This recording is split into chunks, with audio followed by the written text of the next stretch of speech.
నమస్తే, నేను Kavitha. Welcome to I dream. Pushpa 2 the rule trailer release అయింది. శ్రీవల్లి మాటల్లో చెప్పాలంటే పుష్ప ఒక బ్రాండ్.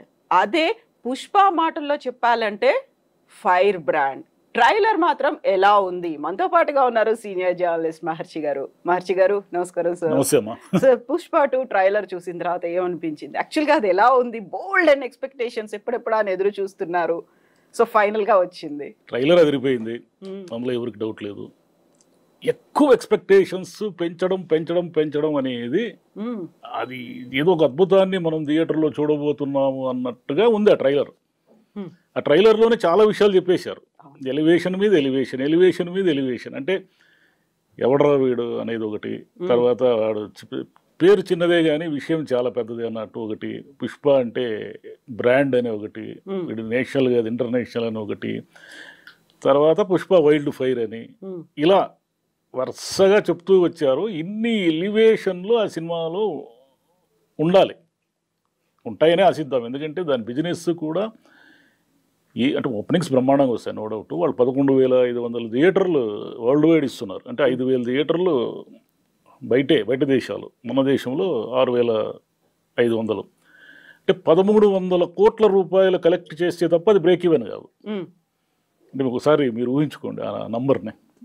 కాబట్టి ఏ రేంజ్ అంటే మన తెలుగు వాళ్ళ సినిమా, తెలుగు హీరో సినిమా ఈరోజు 1,300 కోట్ల రూపాయలు ఓపెనింగ్స్ తెచ్చుకోబోతా ఉంది. అంటే మామూలు విషయం కాదు అది. అయితే దీంట్లో ఏమిటంటే, అంటే ఆ సినిమా ఎలా ఉంటుంది అనేది ఒక క్లారిటీ ఉంది మనకు. ఎందుకు క్లారిటీ ఉందంటే మనం 1 చూసాం కాబట్టి. 2లో ఏముంటుందంటే పుష్పకి అతనికి మధ్య, ఫాజిల్కి మధ్య ఏదో ఒక వార్ నడుస్తుంది. పుష్ప లోకల్గా ఉన్నాడు ఇంతసేపు. 1లో లోకల్, ఇంటర్నేషనల్ అని ఆయనే అంటున్నాడు. ఇంటర్నేషనల్ అంటే ఏమిటి? కత్తులు కటారులకు బదులు ఏ మిషన్ గన్ల యుద్ధాలు జరగబోతున్నాయి. అందులో హెలికాప్టర్ కూడా ఉంది. హెలికాప్టర్ కూడా ఉంది కాబట్టి తీవ్ర స్థాయిలో ఉంటుంది. అయితే సుకుమార్ గారి సినిమాల్లో ఏమిటంటే, సరే ఈ యుద్ధాలు, ఈ ఎలివేషన్లు ఇవన్నీ పక్కన పెడితే అండర్ కరెంట్గా ఒక ఎమోషన్ నడిపిస్తూ ఉంటాడు ఆయన. సినిమా అలా మామూలుగా వెళ్తున్నట్టుగా ఉండి హఠాత్తుగా ఒక హైప్ తీసుకుంటుంది, సడన్గా అట్లా జర్క్ ఇస్తుంది అన్నట్టు. మీరు పుష్ప 1లో కూడా మీరు గమనించవచ్చు, సాధారణంగా ఉన్న సన్నివేశాల్లో నుంచి హఠాత్తుగా పైకి లేస్తుంది సినిమా. ఆమె హీరోయిన్తో ఉన్న ఆ ప్రేమ తర్వాత అమ్మాయిని సేవ్ చేయడము, వాళ్ళ తల్లి తరఫున అతను ఎలా ఉంటాడు, ఇవన్నీ వరుసగా మనకు చూపిస్తూ ఆ పుష్ప క్యారెక్టర్ని ఎలివేట్ చేస్తూ వస్తారు. దీంట్లో పుష్ప 2లో ఉన్న ప్లస్ పాయింట్ ఏమిటంటే, మీకు కొత్తగా మీరు ఏమీ పరిచయం చేయక్కర్లేదు. పుష్ప ఎలా ఉంటాడో మనకు తెలుసు, శ్రీవల్లి ఎలా ఉంటుందో మనకు తెలుసు, ఫాజిల్ ఎలా ఉంటాడో మనకు తెలుసు.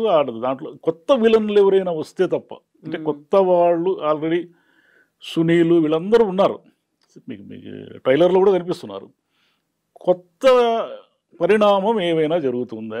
అతను పగబట్టాడు, ఎవరు? షకావత్ పగబట్టినోడు సెకండ్ ట్రైలర్లో ఏమంటున్నాడు? పార్టీ ఉంది అంటున్నాడు. కన్ఫర్మ్ చేశాడు. పార్టీ ఉంది అంటే ఏమిటి? నీ సంగతి చూస్తాననే కదా దాని అర్థం. రెండోది ఏమిటి? ఫైరే కదా అంటాడు. ఫైర్ కాదు, వైల్డ్ ఫైర్ అంటాడు. అంటే అతని ఎక్స్పెక్టేషన్కి మించి ఇతను ఉన్నాడు.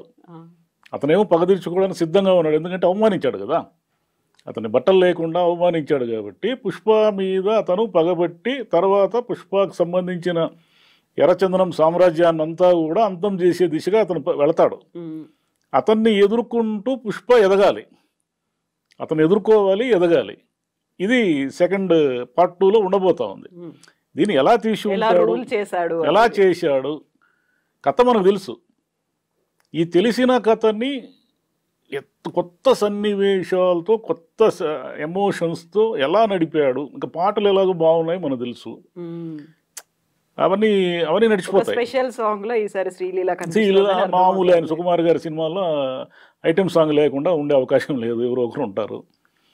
కాబట్టి ఎక్కువ ఎక్స్పెక్టేషన్ ఎక్కువ ఉంది కాబట్టి ఏమాత్రము చిన్న నిరాశ కలిగినా కూడా చాలా ఇబ్బంది అవుతుంది. అంటే మ్యాచ్ కావడం అంటారే, థియేటర్లోకి మనం ఎలా వెళ్తున్నాము?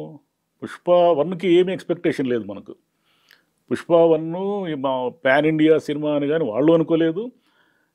అది తర్వాత ఆ రేంజ్కి వెళ్ళిపోయి ఒక లెవెల్కి వెళ్ళిపోయింది. కానీ పుష్ప 1ని మనము నార్మల్గా చూసాం. అల్లు అర్జున్ సినిమా అంటే బాగుంటుంది, సుకుమార్ కాంబినేషన్ అంటే బాగుంటుంది, ఏదో ఎర్రచందనం బ్యాక్గ్రౌండ్తో చిత్తూరు యాస్తో ఉంది, ఓకే డన్, పాటలు బాగున్నాయి అనుకుని చూసాం. చూసినా కూడా మనకు కొంత డిసప్పాయింట్మెంట్తో వచ్చారు కొంతమంది ప్రేక్షకులు.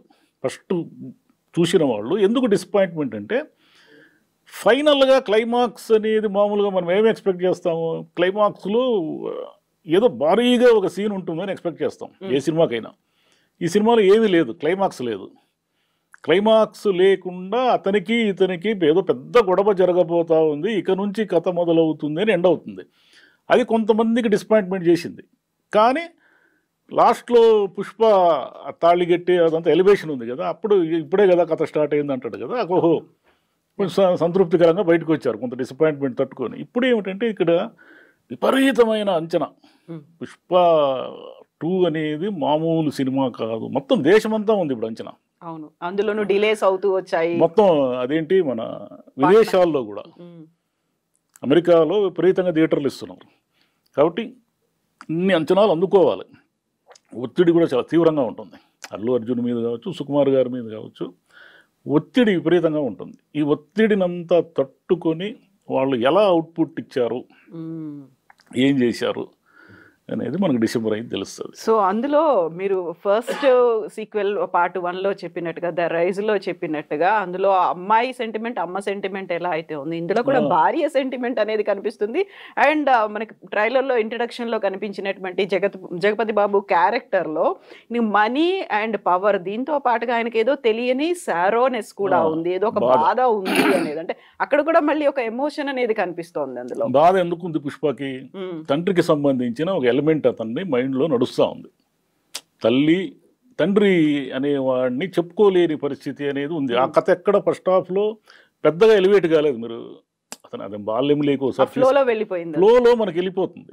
అతను లోపల కోపం ఉంది, అతను విపరీతమైన యాంగర్ ఉంది అతనికి అనే విషయం తెలుస్తుంది. ఎలా అంటే తల్లికి సంబంధించి ఏదో ఒక చిన్న అవమానం జరిగితేనే వాడికి మామూలుగా వాడు ఏదో తిడతాడు కదా, డబ్బులు ఇవ్వకుండా ఏం చేస్తున్నావు అని ఒకడు తిడతాడు, వడ్డీ వ్యాపారి. తిడితే పుష్ప మళ్ళీ వాడికి డబ్బులు ఇచ్చి ఊరంతా తంతాడు వాడిని. ఊరంతా వాడు చెప్పాలి, నేను డబ్బులు, పుష్ప నాకు డబ్బులు ఇచ్చేసాడు, డబ్బు అంటే అంత కోపం అతనికి. ఈ కోపం అంతా ఎక్కడి నుంచి వచ్చిందంటే, తండ్రి ఎవరో చెప్పుకోలేని, తండ్రి అంటూ తనకు లేనటువంటి ఒక విచిత్రమైన పరిస్థితి ఉంది అతనికి. అంటే అతను ఆర్ఫన్ కాదు, తల్లి ఉంది కానీ తండ్రి ఉండి కూడా అనాథ లాంటి వాడు. అదే ఊరిలోనే ఆ తండ్రికి సంబంధించిన వారసులంతా ఇతన్ని అవమానిస్తున్నారు, అదే ఊరిలోనే ఉన్నారు వాళ్ళు. కాబట్టి అతనిలో ఉన్న పెయిన్ ఏమిటంటే తండ్రికి సంబంధించిన పెయిన్. ఈ పెయిన్ సెకండ్ హాఫ్లో ఎక్కడ ఎమోషన్స్ ఎక్కడెక్కడ ఎలివేట్ చేస్తాడు అనేది మనం చూడాలంటే, ఆయనకి సుకుమార్ గారికి ఏ సినిమా తీసుకున్నా కూడా ఈ ఫాదర్ సెంటిమెంటు ఇలాంటివి చాలా బలంగా చెప్తాడు ఆయన. నాన్నకు ప్రేమతో మీరు చూశారంటే మొత్తం తండ్రి సెంటిమెంట్తో నడిచే సినిమా అనేది. ఇప్పుడు పుష్ప ముందు ఉన్నాడు ఏమిటంటే, ఒకటి ఎమోషన్ క్యారీ చేయాలి, యాక్షన్ క్యారీ చేయాలి, ఒకవైపు విలన్లంతా పొంచి ఉన్నారు. ఆల్రెడీ ఏమిటి అతని ప్రాబ్లము, ఎర్రచందనము దొంగలు అందరితోనూ వైరం పెట్టుకున్నాడు, సునీల్తో పెట్టుకున్నాడు, తర్వాత అధికారులతో పెట్టుకున్నాడు. తమిళనాడులో ఉన్నటువంటి ఎర్రచందనం మాఫియాని దాటుకొని ఇప్పుడు ఇంటర్నేషనల్ కావాలి ఆయన. హిందీ కూడా వినిపిస్తోంది అంటే నార్త్ వైపు వెళ్తాడా లేక నేరుగా అదేమిటి జపాన్తోనే పెట్టుకుంటాడా? మనం ఎర్రచందనం అంతా జపాన్కే కదా పంపించేది, చైనా జపాన్కే పోయేది. అది నేరుగా అక్కడ వాళ్ళతోనే పెట్టుకుంటాడా లేదా అది పార్ట్ 3 ఏమైనా చూపిస్తారా?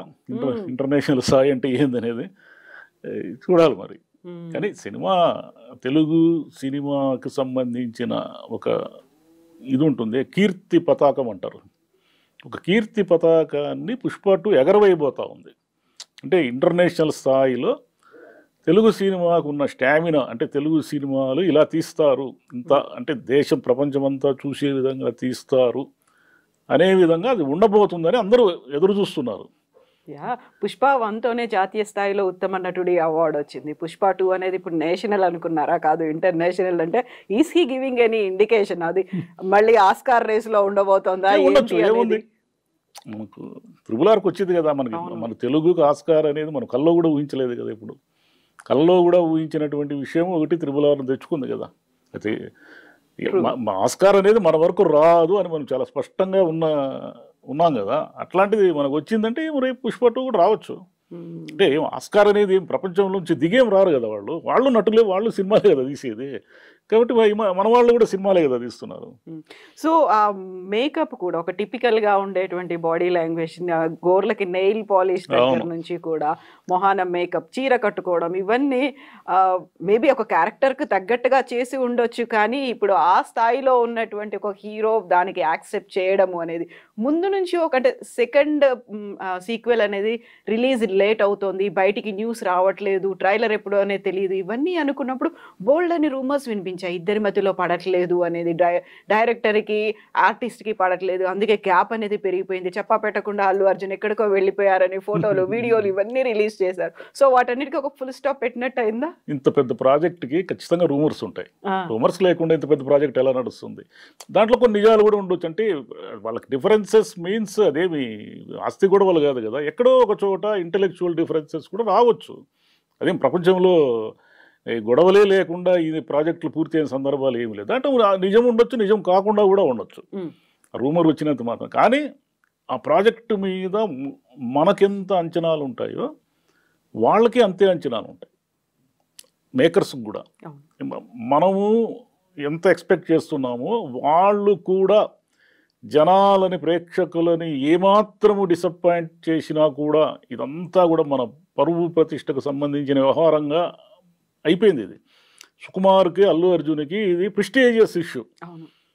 చిన్న తేడా వచ్చినా కూడా జనం మనల్ని ఆడుకునేస్తారు అనేది భయం వాళ్ళకి ఉంటుంది. కాబట్టి ప్రతి చోట 1-2 సార్లు రివ్యూ చేసుకోవడము, 1-2 సార్లు మళ్ళీ చూసుకోవడము, మార్పులు చేర్పులు చేసుకోవడం, ఇవన్నీ జరగడం వల్ల సినిమా లేట్ అయి ఉంటుంది. ఇంకోటి మీరు చెప్పినట్టు మేకప్ అదంతా అన్నారు కదా, అది తిరుపతి గంగ జాతరకు సంబంధించిన బ్యాక్గ్రౌండర్ స్టోరీ. అది తిరుపతి గంగమ్మ ఏం చేస్తుందంటే రోజుకో వేషం వేసి ఆ పాలెగాడిని చంపడానికి తిరుగుతుంది తిరుపతి ఊరంతా.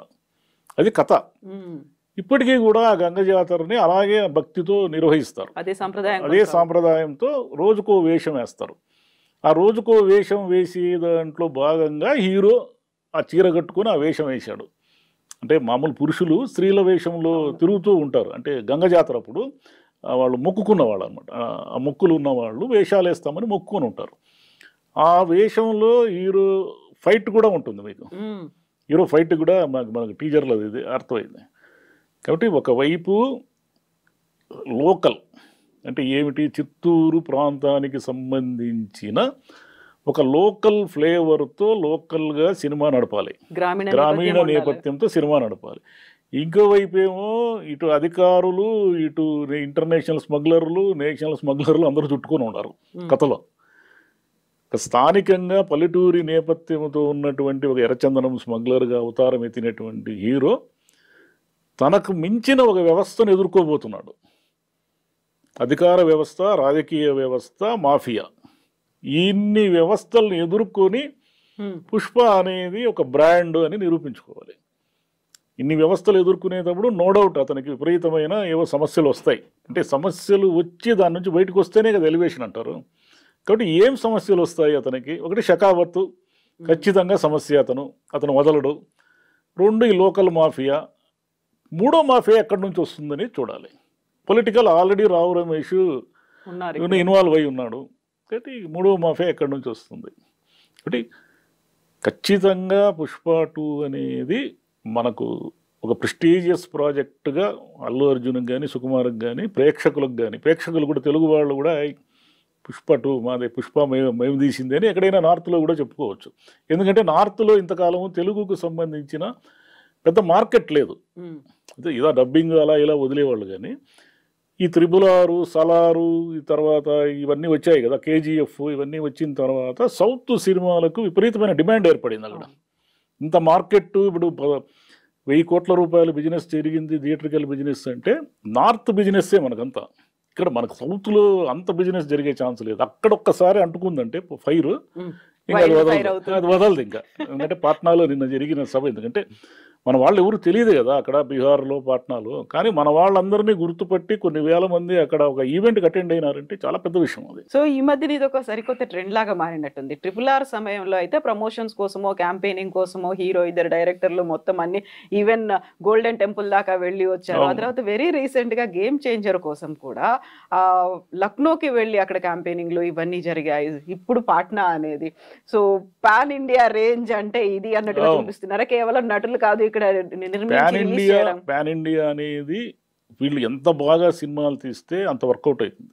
లేదు పాన్ ఇండియా పేరుతో ఏదో ఒకటి ఊరికి డబ్బింగ్ చేసినంత మాత్రాన పాన్ ఇండియా కాదు. ఆడియో మారిస్తే పాన్ ఇండియా ఎలా అవుతుంది?